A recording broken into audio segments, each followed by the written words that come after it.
Okay, let's go ahead and talk about these three rings of conversion, as I call them. And we have one, two, three. Count with me now. All right. These are the three rings of conversion. These are the different things that, different aspects of your business that help drive business and make it happen for you.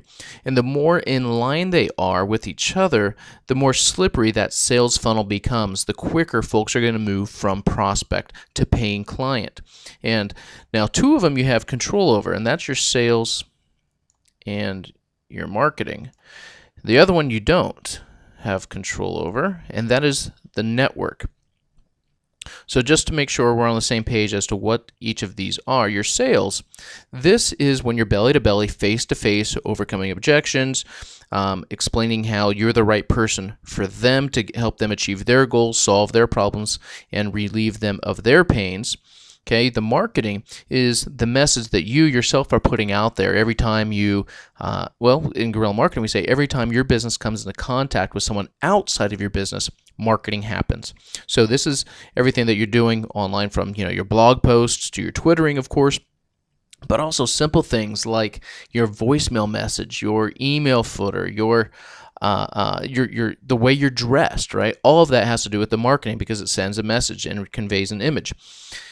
And over here we have the network, and these are what other people are saying about you. The feedback other folks are putting into the network about you, your business, and the way you conduct it. Obviously, you have no way of controlling that. All you can do is sort of try and manage it through your marketing and through your sales. Now, here's the thing. The more these three work together, the more congruent they are, the more slippery that sales funnel becomes. So here's the sales funnel. Right? Here's the prospect comes in, okay, and they're going to come down as they move through the process of, you finding out their pain, what they're trying to achieve, right? Them getting to like you, and buying into what you're able to do for them and the problems you can solve. Okay, the more they move through that funnel and learn, the closer they become to becoming a paying client.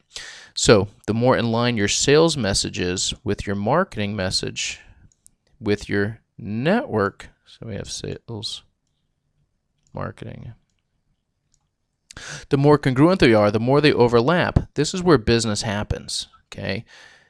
Because what happens here is, or why this occurs is the message you're putting out in the marketplace. If folks are saying the similar things about you, all that strengthens your identity. This is all brand management, right? And reputation management. So the more in line they are, the easier time you're going to have when it comes to sales, because it will, especially if you are what your marketing and the network represent you to be. If all that's in alignment, you're going to make business happen. Now, if your marketing and your sales are both saying one thing, and the network is saying something else entirely, there's going to be the disconnect. Folks are going to kind of initially be distrustful, unsure, and hesitant to make any kind of decisions. Now, so here's the thing. You want to make sure that your sales message and your marketing message and the message that the network is saying about you are similar, are the same thing, because right? We want business to happen. So what this comes down to is, what I talk about in my guerrilla marketing plan is when you're developing your competitive advantages or coming up with your unique selling proposition, right? There may be a number of different reasons why someone should be doing business with you, but you want to pick just one, because if you have 4 different messages going out in your marketing about why someone should be doing business with you, when they come belly to belly, and you have 4 different messages and 4 different reasons why folks should be doing business with you, and the network is talking about all these different reasons, right?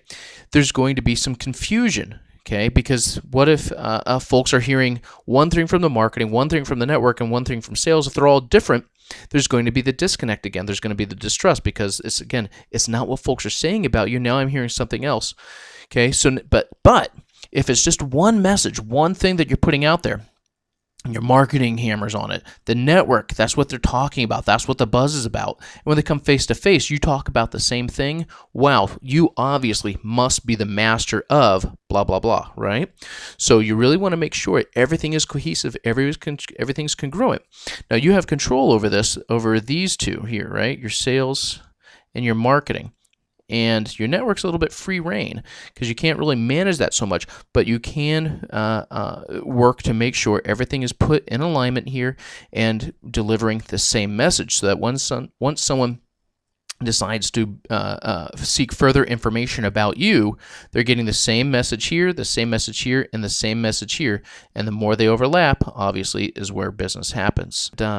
So take a look at your marketing and your sales messages and what you're putting out there and what folks are saying, and make sure they're in alignment. If they're not, we need to look at ways to bring them into alignment to make sure that everything is the same message being put out there. And if they are the same, congratulations, good job.